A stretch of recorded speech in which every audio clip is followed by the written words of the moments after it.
welcome back to my YouTube channel. අනිතින් ළමයි අද නම් ඉතින් vlog එක travel වත් cooking වත් නෙවෙයි. ඔයාලා හැමෝම දන්නවනේ ඉතින් මීට මාස 3කට කලින් මගේ සුගත් බාපා නැති වුණා. අන්න ඒක එයා වෙනුවෙන් කරපු 3 මාසේ පින්කමේ වීඩියෝ එක. මොකද මම හිතුණා මට හිතුණා ඔයාලට මේ වීඩියෝ එකෙන් මේ බණ දේශනාවෙන් අනිවාර්යෙන් ඔයාලගේ ජීවිතේට දෙයක් එකතු වෙයි කියලා. ඉතින් ෆුල් වීඩියෝ එක ගන්න බැරුව ගියා ළමයි. ඔයාලා නම් කොහොමද මේ බණ දේශනාව කියලා ඉතින් ඔයාලගේ අදහසුත් කමෙන්ට් එකක් දාගෙන යන්න. පරිච්ඡ උදවිය උදෙසා අපිට කරන්න පුළුවන් එකම එක යුතුයකමයි ඒ තමයි මෙවැනි පින්දහම් කරලා ඒ පින්දහම් වලින් ලැබෙන ආනිසංස අනුමෝදන් කරන එක. ඔබ මරුණයින් පස්සේ ඔබේ දරුවෝ ඔබට මේ වගේ පින්දහම් කරලා ආශිර්වාද කරන දේ අවිනේෂිතයි. ඒක නිසා මැරෙනකන් බලාගෙන ඉන්න එපා. ජීවිතේ පුළුවන් තරම් පින්දහම් කරගන්න. පුළුවන් තරම් පව් පිළිබඳව මෙනෙහි කරන්න. පුළුවන් තරම් ජීවිතයේ යථාර්ථය පිළිබඳව මෙනෙහි කරන්න.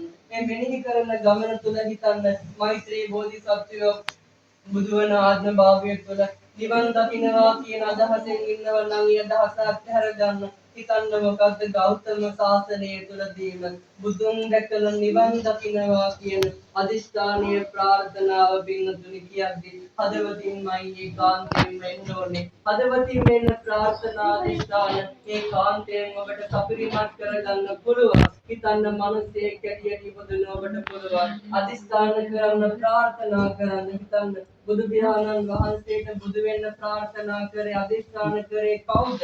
බුදුරජාණන් වහන්සේගේ මෑණියන් මාතුපෝසක ජාතක කතාවක් තුළදී තමන්ගේ මෑණියන් මුහුද මත කර තියාගෙන පීනගෙන බඩබිමට ගිහින් දැම්මම කියනවා මගේ පුතා ඒකාන්තයෙන් මතු බුදු වෙන්න කියලා අදිස්ථාන කරනවා. බුදු වුණාද නැද්ද? බුදු වුණා. එහෙනම් මේ වචන වලින් අපේ ජීවිතේ අපිට ගන්න පුළුවන් දේවල් වැඩි. ඒ වගේම වචන නිසා අපේ ජීවිතේ දුකතියට දාගන්න පුළුවන් අවස්ථාවක් ඒකාන්තයෙන්ම වැඩි. දන්නව ඇති නේද කවුද මේ සම්බුද්ධ ශාසනය තුළ ගණිකාවක් හැටියට වාසය කරපු තරන්තිය? එක වචනයක් නැති කරගෙන මේ ගණිකාව කියන කෙනා ජීවිතේ කොච්චරනම් නරක ආදියට දාගත්තද කල්පයක් නෙවෙයි කල්ප 30ක් මේ ගණිකාවක් වෙලා උපදින්න මේ කාන්තාවකට සිදු වුණ කුමක්ද?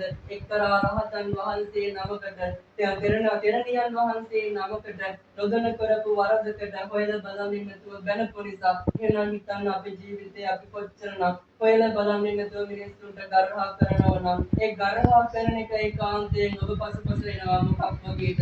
ගුණා පසුපස එන කරත්තය වගේ. ඒකාන්තයෙන් ඒවට ඔබට දඩුවම් භුක්ති විඳින්න සිදු වෙනවාමයි. ලබාගත් දේවල් ඔබට ඒකාන්තයෙන්ම ලැබෙනවා නම් ඒක හෙන ගහලා හරි ලැබෙනවා කියන දේ බුදුරජාණන් වහන්සේ දේශනා කරා. ඔබට උරුම දෙයක් තියෙනම් ලැබෙයි. ඔබට නොලැබෙච්ච දේවල් තියෙනවා නම් උරුම නැති දේවල් තියෙනවා නම් ඔබේ ජීවිතේ ඒකාන්තයෙන්ම යයි. එහෙනම් විශ්වාස කරන්න ජීවිතය ඔබ මිනිස්සෙක් වෙලා මේ වෙලාව තුළ සතුටින් ඉන්නේ. ඒ ලැබිච්ච මනුස්ස ජීවිතය අර්ථවත් වෙන්න සපය ගන්න. හිතන්න පරලෝක පිළිබඳ විශ්වාසය ඇති කරගන්න. බල්ලෙක් පොසෙක් දකිනකොට මේ ඒකාන්තයෙන්ම දුක් විඳින්නට ඇති.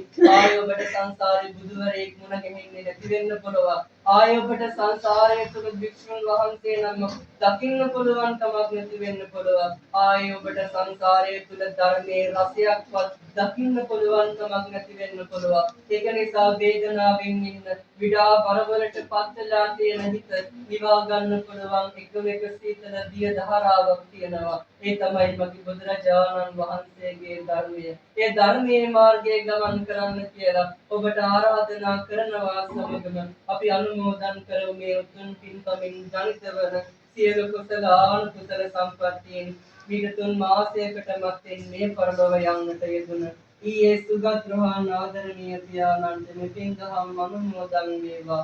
පින් අනුමෝදන් වීමෙන් පියාණන්ගේ භවගාමී ජීවිතය සුවපත් වේවා. දුකක සිටින නම් දුකතියෙන් නැත මිදෙත්වා. සපවත් ස්ථානය